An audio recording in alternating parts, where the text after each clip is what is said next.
Welcome to your favorite podcast, For the People and By the People, Israel Matseke Zulu podcast.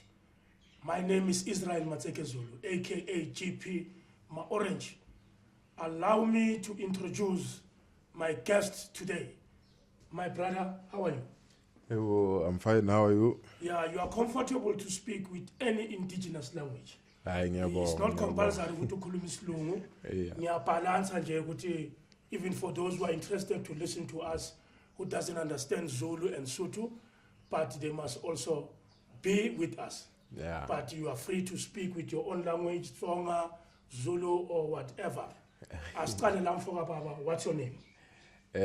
Mina igama nguDoctor ne. Yeah. Dr. Ndlovu nimtsonga Oh, emchangane nabalabula nakhuluma kusejozi Ishona ngwana mama. Yeah, so Yeah. Dr. wakandlovu ngokuzalwa ngibuye eTzaneen. eTzaneen. Yeah, mara hayi sikhona la eJozi siyaphanda siphanda impilo. Sonke sila eJozi. Yeah. Yeah, but everyone kunala phuma khona. Or without wasting any time, let's get into it. I believe the episode of today is about spirituality, entrepreneurship, books and everything. Asiqale la mfoka baba. What is spirituality? Spirituality putwami singathi nature. Nature. Yeah, imvelo. So spirituality is connecting with nature, Yeah. aligning with nature. Yeah. So spirituality, it has nothing to do with a religion. Yeah. It has nothing to do ngenkolonkolo zabantu. It just has to do with a nature. Ukuthi umuntu abe aligned with nature. Yeah. The way umuntu aphefumula ngakhona, mawuphefumula every day, that's spirituality. Yeah, because they are aligned. So what is your spiritual strength? Yini izinto zenzayo to keep your spiritual world powerful? The first thing is information. Yeah. Information. Ufane uthole information ukuthi ukwazi ukuqala ukuzazi wena. Yeah. Once you get information, you learn how to get insight.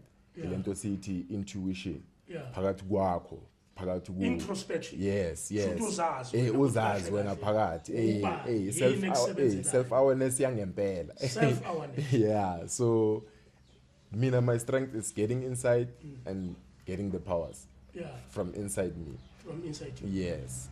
So I understand what is spirituality. Now I'm a spiritual person. Yeah. I think as Africans, Yes. we are very spiritual. Yes. Kunama sign like isandla masiluma. Uyazi ukuthi uzobantu bani. Yes. Ilihlo male jumpa. But khona umuntu ozombona dala wamgcina or khona into ozoyibona ezokumangaza. Inyawo maziluma uzohamba.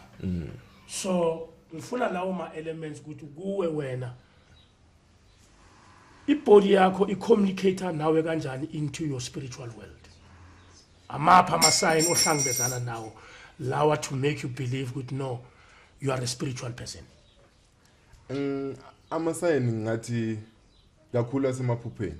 Okay. Kakhulu semaphupheni. The Yeah. astral realm, it's so potent to such an extent yokuthi ukwazi ukubona something that side bese ubuye uzoyibona Uyibone in real life. Yeah. So amaphupho, that's the first place Yeah. where you can learn a lot about these things. Dreams. Yes. Yeah, Yes. uphupha. Uphupha into ezenzakalayo. Yes. That's spirituality. Yes. And then yini into important le abantu bakithi okumele bayazi in terms of spirituality or maybe silahleke kuphi sinama believer amaningi we've got religion kunenyanga abantu bayathwala yini ongayisho what can be your guidance to the people to understand their spiritual strength? Into yokuqala engizoyisho ukuthi inkolo yeBhayibheli ize nabelungu. Okay. So before abelungu befika besikholelwa ku what? What were we believing in? Yeah, before the Bible. Before the Bible. Before the Bible. Yes. So there is this saying ukuthi if a black man's life bekuyincwadi slavery will be like the last chapter. Apartheid would be the last chapter. Christianity would be the last chapter. So cabanga wonke lama chapter lawa eza before. So mina I tap into the information before that, of which information yakhona it has to associate more with the calendar, the African calendar. African calendar ngesizulu bathi inzalo yelanga. Inzalo yelanga translating it's the birthplace of the sun. So inzalo yelanga it's one of the signs ezokhomba ukuthi no man. The Bible it's younger than us. Because inzalo yelanga it's found here in South Africa. Yeah. And it's the oldest calendar in emhlabeni. So lapha that's where you'll get carbon dating ezokhomba ukuthi inzalo yelanga it's 75,000 years old. While this Bible religion and their Genesis it's only 7,000 years old. These are proven facts. So me, I chose to tap into the information before the Bible, of which it aligned me with who I am instead of what they taught me to become. Yes. So African spirituality, that's why I said it's about self-awareness. Self-awareness. Once you reconnect to nature. Uqala ukuzazi wena ukuthi ungubani. So it starts mostly with the African calendar. Because in the African calendar the GEK movement has made it simple ukuthi reconnect nemvelo yakho natural. As now is sase ku October. October is a say month ye new year yethu ezabantu abamnyama. So this is some of the information. Siyafunda namhlanje. Yes. This is some of the information le ezokhomba ukuthi we are misaligned with nature. Because ngeJanuary mawungacheka ilanga selishisile some of the harvest sezenziwe umbila sewuharvestiwe amasimo amanye seyawomile sekumele ezinye ithele lezi ethola ukuthi zisamelwe yangithola so that shows you ukuthi it can be our new year as Africans. So as Africans, what do we check? Natural. That's why I'm saying we reconnect to nature. Yeah. So the nature tells us the time. Yes, the nature and the tells season. Us. Yes, yeah, Of the year. We see the time by nature. Yeah. Okay. Straight. So previously, besuku winter. Yeah. We saw ukuthi ihlahla bezomile bekungasana life representa kako bekungana greenness. Yeah. So what did we see? We saw ama flowers mawablow. Ama flowers mawablow asifundisa ukuthi this is renewal. Eyakhomba imvelo ukuthi manje ngiqala kwabusha. So that's why we say September and October it's our new year, our new beginning. Okay. Because we see it from nature. Yeah. Yes. But angeke si reverse siyo change ama calendar abhalwa abelungu si change January siyenze yethu angithi the system if say take over. Yeah, the system it take over but that's the mission. Yeah. Yeah. Imission ukuthi siyishintshe le calendar. Okay. Masingayishintsha le calendar, we are going to realign with our natural selves as abantu abamnyama, because i-calendar akuseyami kuphela. I-calendar yawo wonke umuntu omnyama. This is something that aligns with a black person, because maunga check lapho inzalo yelanga akho khona, that's like the 0 point yomhlaba. Yeah. And like South Africa is the root chakra yomhlaba. Yeah. So misaligning with that information, automatically we misalign with our natural selves. Good. That's why ungacheka kuwonke lama race esinawo. Kuwonke lama race esinawo. The black people are the poorest race. Yeah. Sisalele Why? Because we are not connecting with imvelo yethu. So imvelo yethu, like I can show you, ama China bayenza into yabo. They do their own thing and look where they are now. Ama India nabo bayenza into yabo. They do like they are doing their own thing and where they are now. But right, abelungu now they are doing their own thing. But right, Tina, like we are the only race that adopted another religion. Engasi abokhokho bethu. Yeah. Because even if you can check, Yeah. ama facts where history. Yeah. It can show you ukuthi white people or the colored skin people or light skin people only appeared 12,000 years ago. So if they only appeared 12,000 years ago, black people bona kudala babakhona. Yeah. So abantu abamnyama, like they are the parents of wonke umuntu la emhlabeni. So yithi besifane sibesiphethe.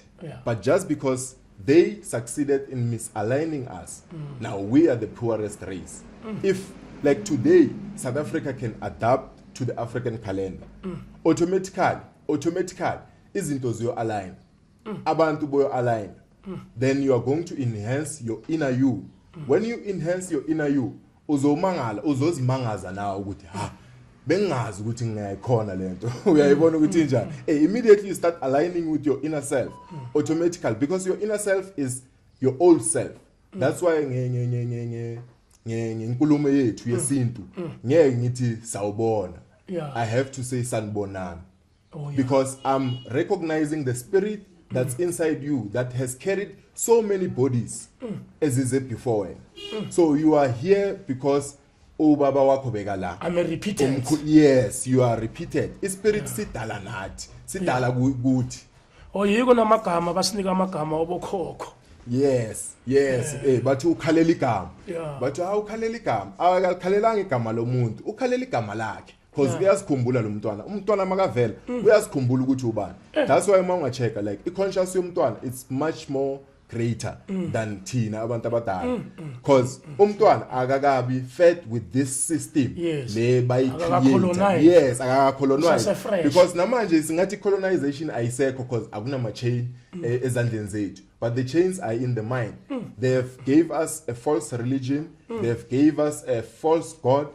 Guti thina sizo embrace abona. Modern slavery. Yes. It's a slavery in a new format. Yes. We are still in chains. We are still in chains. Mentally. We are still in chains. Spiritually. Because bheka bona thina manje ne as black people, as South African people, we are busy preparing for a Christmas. While not knowing ukuthi Christmas yethu idlulile. Because Christmas it's only something that happens in winter. Yes, that's why uma ungacheka Santa Claus ugcoke amabhayi lapha, ugcoke ingubo. Ubani Santa Claus? Lo mdala lo wama Christmas. Father Christmas. Yes. Kuna isnow. Uyazibuza why agcoke warm. Why agcoke warm? Uyabanda kule ndawo. La kithi kuyashisa. That shows you ukuthi it's not our thing. So Tina must busy siye amasontweni sibusy si embrace this thing. We are embracing their thing. That's why they prosper more than us, because Tina sincedisa bona and Tina asincedisi na umuntu. So what you're saying is that Jesus Christ, the Christianity, it's not our thing. It's not our thing. Christianity is not our thing.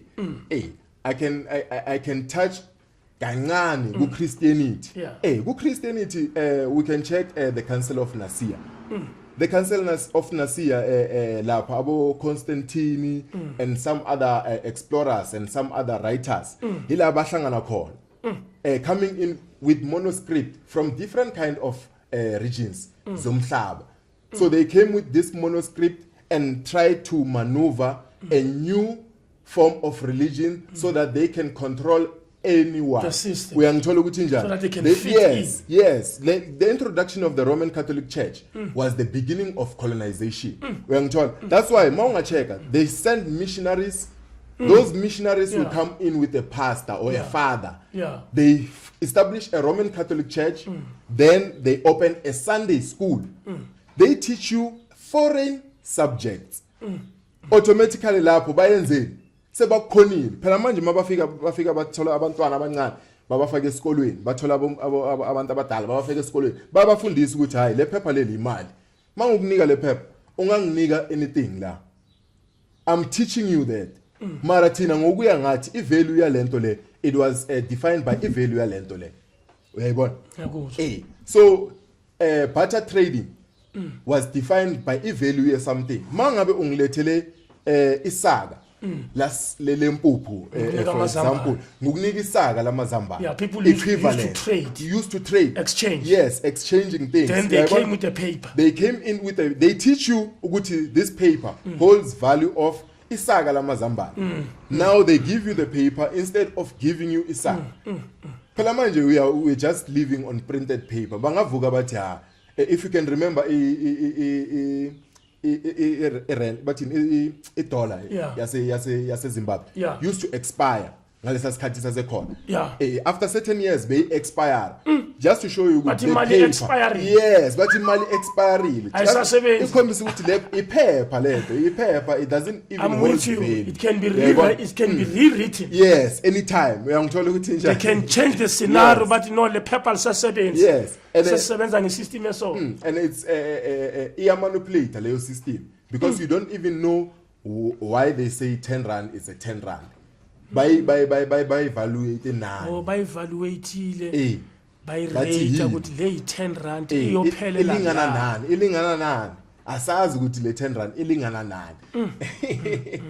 Uyayibona ukuthi njani the spiritual world. So the spiritual world is information, the spiritual world is education, the spiritual world is connecting with the inner you. Why most Christians are poor? Most Christians are poor because yibo kakhulu aba misaligned. Okay. Because they are still embodying or embracing this foreign religion. Uyangithola ukuthi njani bayiphila and the more bayiphila so is the more inhlanhla yabo iyakuphi to the northern hemisphere. Abaze nale nkolo le uyayibona kusho ukuthi nasifida le nkolo yabo sifida le nkolo le for example ngakukhombisa ngani Easter thina sibhizi ngeEaster sithi sidla Good Friday umzimba kaJesu siphuza igazi lakhe uyayibona ukuthi njani.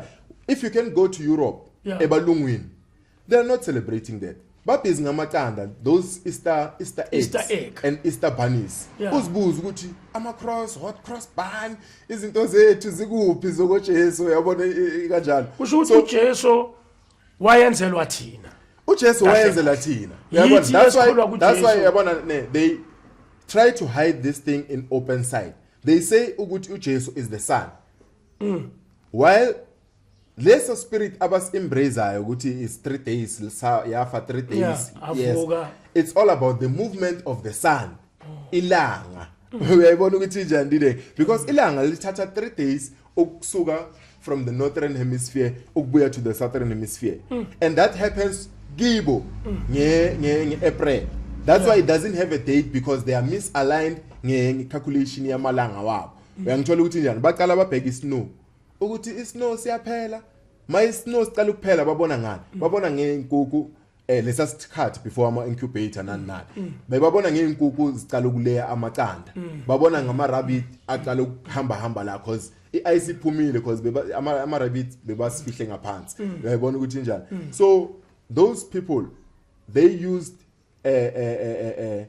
the opportunity yokuthi masingathi lo umuntu those people will be helping us to embrace our new year because it's their new year that side. That's why uJesu ubheka ukuthi akekho. ubheka ukuthi bayenzeni. The financial year ienda nini?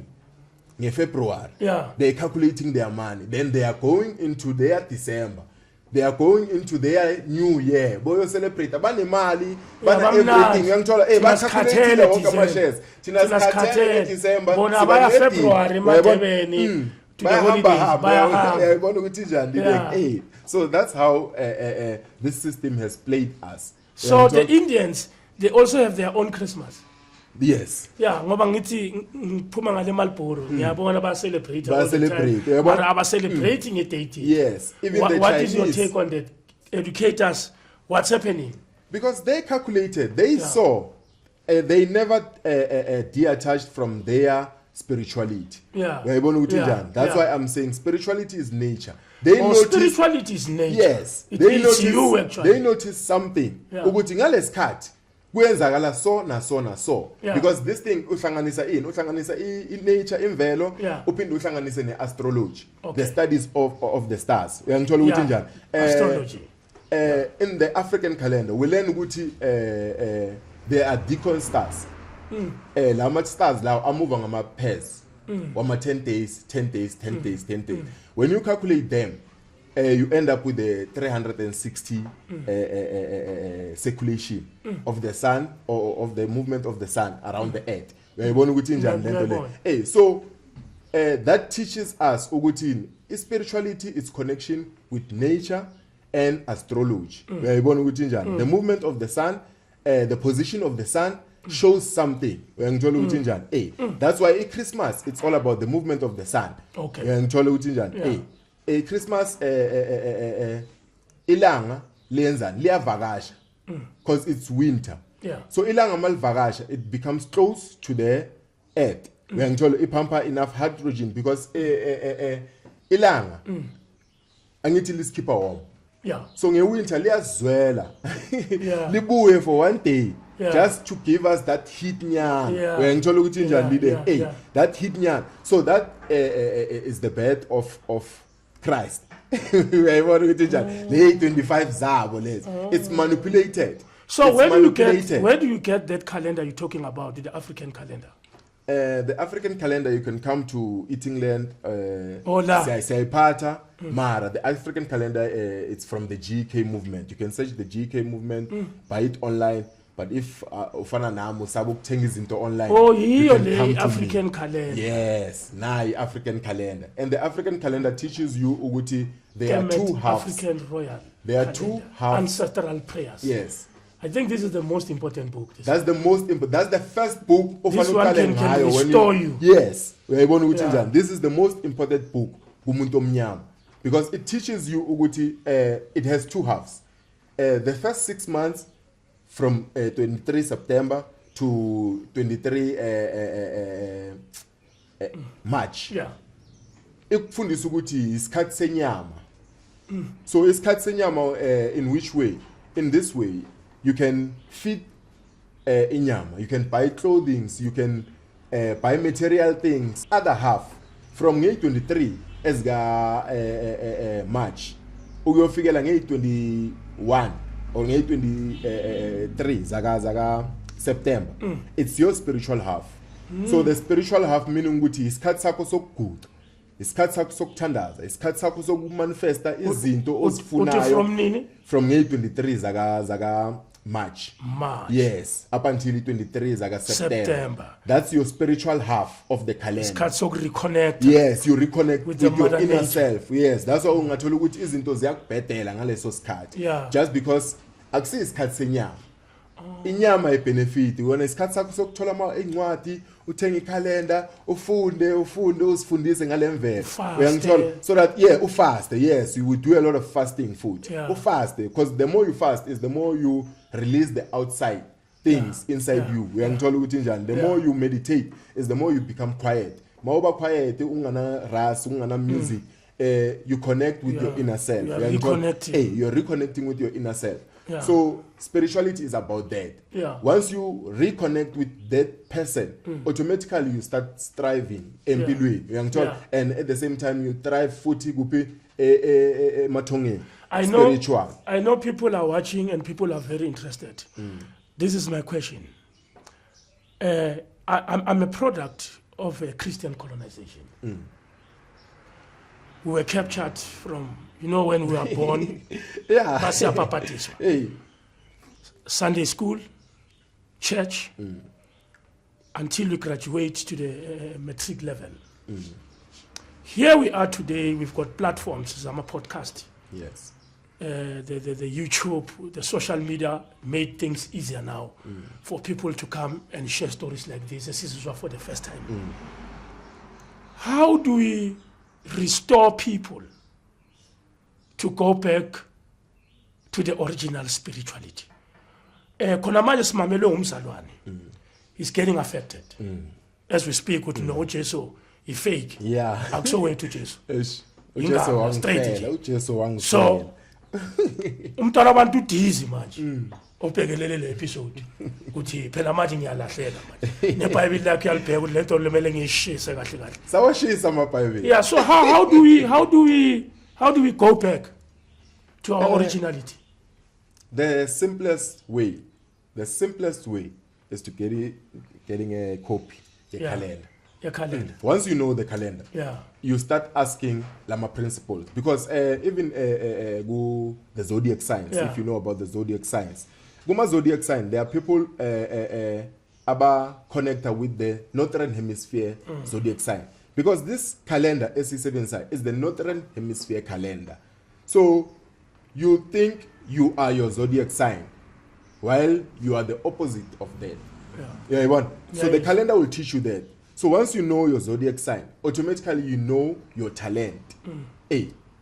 Mawazi talent lako, you know something that you can do and live with. That's why we say with African spirituality, education is not forcing something into a person, but it's enhancing what's already inside. Okay. Asifundisa umuntu simforce simshayise ifunda biology. Sifuna ukufunda yena kuqala ukuthi umuntu wehistory na, then simnika ihistory pair adile ngayo. So azokwazi ukuphila ngayo up until. But do you think mangiyibheka lemfundiso yakho. Yes. Le oze ngayo wena. In a challenge to change the system, I don't believe the system will be changed. Perhaps we declare to war. Remember, our forefathers were defeated. Sikhuluma ngekhathi zabo Shaka Zulu 1652. Yes. Abo Jan van Riebeeck when they reached the Cape. Angithi besiphethe in the beginning. Igold boke yethu yonke into kweyethu. Wena ukuthi siyasikwazi ukuyithengisa or asikwazi ukuyithengisa, but ezethu bafika bazirofa amabhunu. Angithi basirofile. Yeah. Obvious owinile siphila ngaphansi kwentshayelo yakhe. Angithi so mawubhekile siyowina kanjani? Ngoba naku namanje sine government. We've got many political parties. Do you see change? I sense ukuthi lempi le ofuna ukuyilwa wena yimpi ongeke uzuyinqobe. Yeah. Angisho ukuthi wrong or right, but based on the system implemented from long time ago that has colonized Africans. So to decolonize, singasathandazi masivuka sathandaza ayisebenzi yonke lento asaye esontweni. Remember, we were forcibly taken to church. Sathandaza ngesikhathi esirong. Phela nesikhathi esisebenzayo like the watch we're using, it's wrong. It's wrong, man. It's wrong nakhona. Wrong akusi watch yethu, akusi isikhathi sethu. Uyabona ukuthi njani? So noma uthandaza ngesikhathi esirong. Mithina like thina ikhalenda izokufundisa ukuthandaza ngesikhathi esi-right. No, mele ukuthandaza ngendlela e-right. Because uyabona mkhulu ne. Basithandaza bani? This African spirituality ne. Basithandaza bani? Emasithandaza wena. Phakathi uthandaza wena. You are enhancing your inner you. Uthandaza wena. Ukuthi let's take for example mkhulu ne, mina ngivuke namhlanje ngiyazi ukuthi ngiyohlangana no Grootman legend. Uyabona? Ngithi ngicela ukuthi ngibe namandla uyayibona ukuthi njani maybe ngiyazivuselela mina lento maybe ukuthi ayenzeke ngelinye ilanga akuze le podcast yakama Orange ayize la sizohlala phansi nangu umthandazo wakho namhlanje uyayibona uphendukile that's why umthandazo wethu sithi ukuphahla uyayibona ukuthi siyaphahla uyayibona ukuthi njani masiphahla uphahla at certain times uphahla at certain times you must phahla at the first hour of the day of which first hour yomuntu omnyama it's 6 o'clock sunrise because lesikhathi sabelungu sithi ngo6 o'clock mara uyavuka kusho ukuthi mawuvuka already you have lost hours bayakuvusa ngo6 ukuthi uyeke lokuphahla uyayibona ukuthi nakhona bakuluzisa ama-hour ngiyakuzwa you are losing your own hours uyayibona ukuthi njani mawuvuka you have lost 7 hours mangabe uvuke ngo7 you have lost 6 hours because uvuke ngo7 so mina ngivuka ngo1 any 1 yami u6 o'clock ekseni uyayibona ukuthi njani le it's 6 o'clock that's the first hour of ilanga. So let's talk about the deco here. The deco, the way pete, the way we have dressed. I see the colors in this house. Ithe mangena la ngawuzwa ukuthi yabala ngena kaGobela straight la. Hayi ndawo ukuhlala la. La sifike ku Credo Mutho. The African spiritualist, the graduate. So give us the vision. What's the vision? What's happening? Teach us. Ngizocala ngebhayi engiligcokile. Le bhayi engiligcokile, it's for people who are born in June. Okay. And it's for healer, the healers. So, ngizocala ngale picture le. When we say this is the new year, we are talking about greenness. So lo umveli nganga, uyabona? Umveli nganga, uAsa, uRamasedi. Umveli nganga uNkulunkulu. Yes. Wesizwe simnyama. Isizwe simnyama. Umveli nganga. Yeah. So the green god, uyabona ukuthi njani? Yilo o signify iqala kabusha yempilo. Uyabona ukuthi njani? Yonke lento associate simele si associate ne-nature. Ne-nature and the season le rule that's why I green. Uyayibona ukuthi njani? Ngoba makufika leso sikhathi this is the greener past kuba green utshani kuba green utshani kuba green uyabona that's renewal that's impilo uyabona nathi siqala ukuvuna uyabona siqala ukudla ama tropical fruits ayeza manje ama fruits wethu uyabona ukuthi njani zonke ziyavuthwa uyabona so another thing engizoyithatha is the anchor. This is the anchor. Sibiza ukuthi anchor this is the symbol of life. The symbol of life. Moses. Yes. Induka Moses. Moses mncane man. Moses mncane kuba khokho bethu. Mncane Moses. The Ankh is the oldest writing form. Mawubhala so or mawuphethe lento le siyazi ukuthi life. The way ubhala ngakhona life. When you write this somewhere you write life. So this is the portal to this reality. Lena singathi womb yomfazi. Lana ama fallopian tubes ila kuhlala amaqanda womfazi. So lenduku le isidoda sakho. Uyayibona? So without this key bongeke kube khona. Without what happened ku mama no baba bengeke kuzalwa abantwana. So this is the only key to this reality.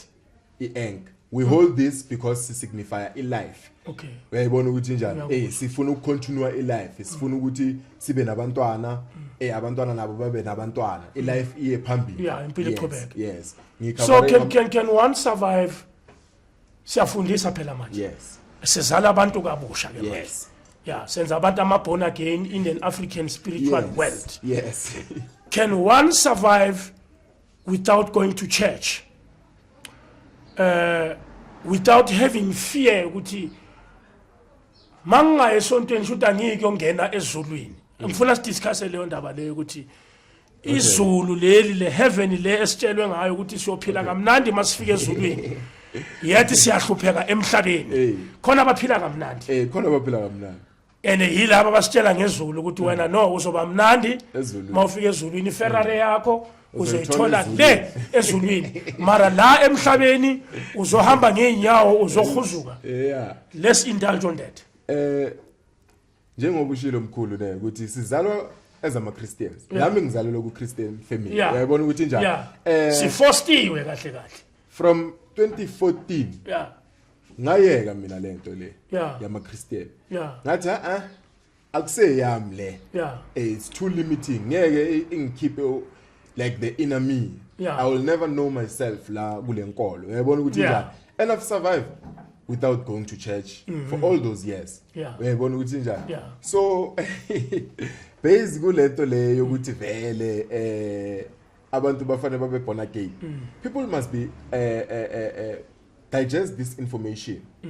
Then go back to the Bible. Babona ukuthi they are still going to relate nale nkulumo yaseBhayibhelini or nale mfundiso yaseBhayibhelini because it's me, I'm not teaching. And like the grandmaster ongifundisayo nami, he's not teaching me, he's reminding me. Even me, I'm trying to remind people because lento le ezingishilo ngithi uwe because kwaba khona abanye phambi kwakho unabo namhlanje, you are still carrying them in you today. So you are my ancestor. Yes, mina mangukutshela mangizama ukukhombisa ukuthi 1 2 3 automatically ngiyakukhumbuza kuzoba naleyo ancestor ithi phakathi kwakho. Uyayibona ukuthi njani? Mina I'm trying to remind you ukuthi ungubani. So thina singabantu bama ancestor. Yes. So laba bathi amadlozi amadimoni singaye emathuneni ngithi masizinikela kuNkulunkulu esontweni but abafuna ukuzinikela kuJesu abeze phambili siyaya lapha abashaya amaflag bayalilizela abomama mabaqeda basikhansela bathi singasasiki ama razor asagcabiwa asashisa impepho asasebenzisa indwangu efana nalezi. Mara bonke labantu laba abasho lezo zinto ne baya esontweni bayodla umzimba womuntu of which is cannibalism. Uyangithola badla uJesu ephila bemphuza igazi lakhe ephila. Uyayibona ukuthi njani? So wena mawuhlabela inkukhu uthi usihlabela inkukhu it's demonic. While they bahlabela umuntu like phela uJesu isihlabela. Sobona baya namakhapha bafuna igazi. Baphinde bathatha umzimba bafraye badle umzimba wakaJesu. Azange ngayicabanga leyo ndlela wabo. Uyayibeka. So asifundiseke iyiphi edemonic. Yeah. Iyiphi edemonic ukuthi mina ngithi ukhokho wami ozala ubaba wami. Yeah. Ngiyamkhumbula. Yeah. And ngimzomthelela ugwayi ngimlayitela impepho bese ngimbiza. Yeah. Bese umunye athi hayi owami ngiyomphuza ngimudle. Is demonic leyo. Uyayibona? It's cannibals. It's human eaters. Humanitarians. Uyayibona? No ngiyakuzwa. Siyafundisa. We've got a lot of information nowadays in our social media. Some it's relevant, some is not relevant. I believe to the people, take what you believe is relevant to you. Anybody come say anything, hey kuvela abantu abaningi sibona umhlolo nje ngathi umhlaba uyaphela asazi kwenzakalani. But because we are a problematic nation, yithi esenkingeni. Abantwana bethu babheminya upe. Abantwana bethu abasucceed. Nalaba ababuya esikolweni abasucceed. Abantwana baya compete ama matric. Sikhipha imali, sikhipha imoto expensive, sibenzela ama matric dance, sibakhaphe ngama RR senzeni. Well, and then the reality catch up. After they've matriculated, they are not experienced, they are not working, they become hopeless, and they result into frustration, and which the frustration leads them into abusing substances. So, njenge leadership, mina ngokuthatha njenge African spiritual leadership. How can you address this issue? How can we change the nation? That's why I said, Guti, the educational system is wronging the people. Because if utate 12 years yomntwana wamfundisa into wena ufuna ukuthi ayazi instead ukuthi umfundise into ayazi into ayiyo maphuma lapha bangeka anywhere bekazosihlalela endlini asishayile ispan sakhe leyo mali lezo zama metric dance zama competing nani it was enough ukuthengela umntwana ama tools awanidayo if ufuna ama laptop umenzele ama laptop if ufuna ukwenza istudio umthengele ama camera umthengele in if ufuna cause this thing he was learning at school angithi bayi enhancele kuye ebambonile ukuthi alo uzithandela ama movie sisimfake la uyayibona bevela like now you are equipped after these 12 years now you get equipment. It's simple for you to succeed and it's simple for you to abstain from the streets, abstain from the drugs, abstain from the alcohol and the lifestyle because this lifestyle is a basic life that they have created for us. Uyabona bas enzele impilo ukuthi sizo circulator around yona. Once si break le cycle automatically izinto ziyoshintsha. I-success lo ukhuluma ngayo i-success yangempela izoba khona because if someone is doing into ayithandayo and uthola i-support automatically uya kude kakhulu unless if lo muntu akathola support automatically ezabazali abanye abakwazi ukusupport abantwana babo enhancing their like eChina bona abantwana bayakha izindlu basasebancane yes uyabona kulo mntwana oviyasi uzoba nesinto uzoba ngoba nako bamfundisa ukakha yes siyakha vele sicasha abantu waya awungakhela abethu abakwazi ukakha and enza into oyaziyo enhances the inner you so it's part of African spirituality. Yeah, kusho ukuthi ngamanye amagama a failure of a person can be caused by the education system le ayilandelile. Uba no failure empilweni mostly akunabantu abafaila empilweni. Abantu bafela ezikolweni, abantu bafela kuma task, but people don't fail at life. Why am a millionaire nama billionaire abantu aba rich? According to my research, yilaba abangafuni isikolo azange basifuna nje isikolo lala sinyathele khona. Baphume ngama standard 1 ngama standard 2 abo baba esibasebenzele thina abahamba nama BMW aba rich abasikhulisile. Abazi isilungu next mara ngeke umrobhe ngemali. We work for them. Yes uyenze into ayithandayo. Kusho ukuthi manje assessa ke mina lento le. Kusho ukuthi laba abadoje isikole bamise esikoleni umntwana ahlanya from the first day. Kusho ukuthi he was blessed with wisdom lo mntwana loyo. Ubonile ukuthi this is not for me. This is not for me. Ngeke ngilunge la but I can do 1 2 3. Uyayibona ukuthi njani? That's breaking the cycle of education. Yeah, but ngokunga demoralize imiphefumulo ye youth. Asiyenzi kanjalo. Go to school. Yeah. Go to school. Education it's a foundation to life. You know you need to read. You need to understand ama contract yonke lento le. You need a basic. Important. It's important, It's important. Yeah. But it's not a destination. Yes. And nakona if it doesn't determine it need the makeup like it need to go to see molding ngesintu.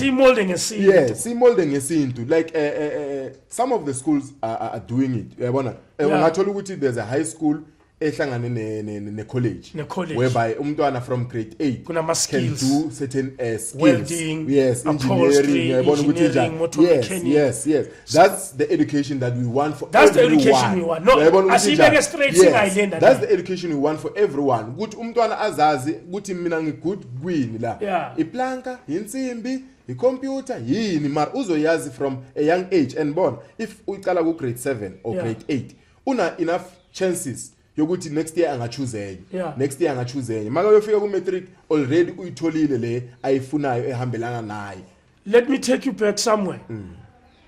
I brush cut. I chiscope. Ngazi ukuthi ukuzila. And mawuboshe ungena ejele benigundwa ama chiscope ngenkani. Umajoro kuphela kumele abe nalama starch. And then when I was at my primary level, umntwana bekangavunyelwanga ukuthi afunde ngama dreadlocks. Do you know that information? Yes. Why were they cutting the dreadlocks and then bas foster ukuthi sibe nama chiscope? Ukhulume nge religion, Christianity and fear, ne? Yeah. Religion was part of instilling fear into the people. Yeah. So bafuna ukuthi usabe ukuthi bangakusabi. Yayibona? Yeah. So coming to inwele, it's the extension of your nervous system. Yeah. So mawungacheka ukuthi zibhaya kanjani, ungacheka namaveni wakho ukuthi abhaya kanjani, ziyalingana. Uyayibona ukuthi njani? Because this is your scanning to the environment. Uyayibona ukuthi njani? Umuntu omnyama or umuntu bangasabi, bengana fear. Uyayibona ukuthi njani? Because for example, if maybe ngiyahamba ngiyalapha ekhoneni, ngifika lapha ekhoneni, if there's ama activity nyana are wrong or kune something wrong, uzophakamela yinwele. Uyayibona ukuthi njani? Uphakamela yinwele bathi kuneyipuku lapho, uzophakamela yinwele. Kunani uyayibona ukuthi njani? That's sensing the environment around you. Mawungana inwele automatically some of your connection. That's why they can easily teach you something entsha, because you're no longer connected with the natural environment le we inhabit. Uyabona ukuthi njani? So the more you don't align with the environment ohlala kuyo, is the more I can teach you something new. Uyabona ukuthi njani? The more sihlala la endlini singahlali endumbeni lezi around. No, we are a gifted nation. Yes. Nami I'm one of the spiritual people. Yes. I ukuthi ngiyaclaima ngoba ngithanda TV or ngine platform yoku act abantu bangazi ngifamous. No. I was famous before the camera. Yes. I don't chase news to expose. I make news. Ama news azakini. Babuze mina ukuthi manje so wenzani. I make news. Ngifuna abantu bayi understand lento leyo. Kunabantu abanoku approach about no, we want to give you exposure. Awungenzeli favor mina. I was born for it. Yes. Nginama signs amaningi mina. Nami I teach spirituality in my own circle of friends, not abroad like to the whole nation. But abantu engiphile nabo bayangazi most of the time. Ngiyakwazi nokusensa. We are the people who even see death before death take place. Straight. We see death. We can tell today is not a good day. We must sleep early. Namhlanje ngathi abantu bazogwazana badubulane. What I'm trying to emphasize here, this is what I find. Sometimes siyayana seyinyangeni nakuma prophet because we don't trust ourselves. Ganti, if you can introspect yourself and understand yourself, sometimes it won't be necessary to your consultant. Ngoba ezakini ziyakutshela namaphuphu yaphupha noma ugula unenkinga bayakutshela ukuthi phuza into eso. But because the system is there and it's overcoming you, you want to go to the doctor. And obviously, angeke kuye ka doctor bangathi awuguli. Like usukela doctor manje uthi ngiyocheck manje from nowhere. Doctor angicheck but kuyacheck emhlabeni. Uyobuya udepressed ngoba yokutshela ukuthi uyagula. Mara bo fresh uyazibona fresh. Bese so uyagula vele ke masoso kwangempela. Because manje sebakukhondemile engqondweni. Okay, this is the book. We find it here. Kula store. This is a shop. Eating Land. This is the African calendar. I must get this book. And then this is my upcoming book.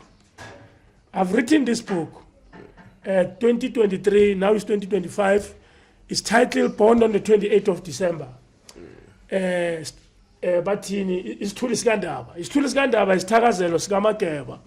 Nguzulu ngundaba ezitha mina ngophunga kamalandela ngalandela inkomo zamadoda umntwana. So ngifuna abantu understand, but it's coming soon. It's not released yet. Siyanibonisa savani imali, because this book I believe is going to change your life if you are in trouble, or it's going to change the way you think. It's an inspirational book. It's a biographical book. It's a true story. Yonke into ozoyifunda la. Ngibhale ngami, ngibhalile mina self mathupa. Azange aye university for kuyofunda ukubhala incwadi. It's a gift. This is what you're talking about. The spirituality. My ancestors told me, now you must write a book. Now you must write. Okay. So I value the first session. We've got a lot to discuss. But ukuyivala sithathe ngalezi sitshele ngalezi bese siyayivala siyabuya ku second chapter of this episode. Lana Yeah. ngizoqala nge-snake plant. Yeah. A snake plant, it's a nice plant to have around your Yard, home, yeah. your yard, It's important. because it repels negativity. Oh. This repels Levala negativity. abathakathi. Yes, Sibeke nje yes, straight. yeah. Umthakatha kangini. Uyabona? Amele ngibe nayo. Yeah, le. Yeah. So there are other plants ungawathola siyawathengisa now. Yeah. But this is one of them. Ne? So these are sculptures. We also do sculpturing. Yeah. We also do sculpturing. We also sell ama Yeah. anchor. What is the purpose of sculpture? It's just a skill. Yes, art. it's skill and enhancing the inner you. Yes. Uyayibona ukuthi Yeah, njani? yeah. You enhancing the inner you and you taking the forest home. Okay. Uyayibona ukuthi njani? Because forest, Yeah. it's forest vele. Uyayibona ukuthi njani? It's They for named rest. it forest because it's forest. It's for so rest. once you take something from there Yeah. and bring it to your home, Yeah. every time awuyibheka nje uvele rest nje, Yeah. relax. Uyayibona ukuthi Kusho njani? ukuthi ngifuna ukuyilanda ngenye indlela. Let's say ukhokho wakho bekabhema insango. Bezisha. Yeah. Siyasha ngithi aboshaka bebabhema. Bebabhema. Masizobhema thina sikho wrong.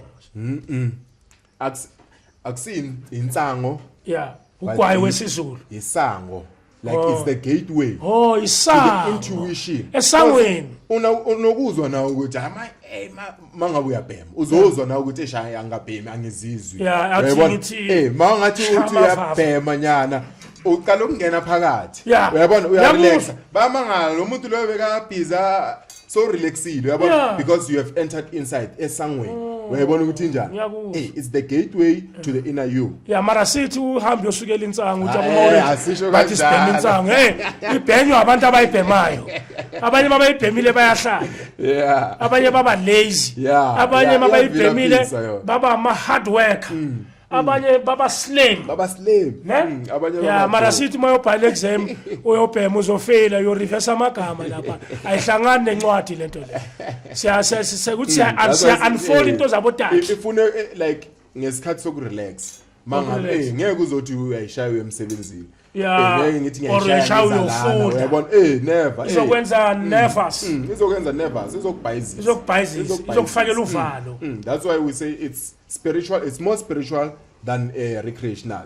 Ngeke sothi sibhema njengogwayi, cigarette, uhlezi ulight Yeah. joint after joint. Ladies and gentlemen, siyabuya. Tea time.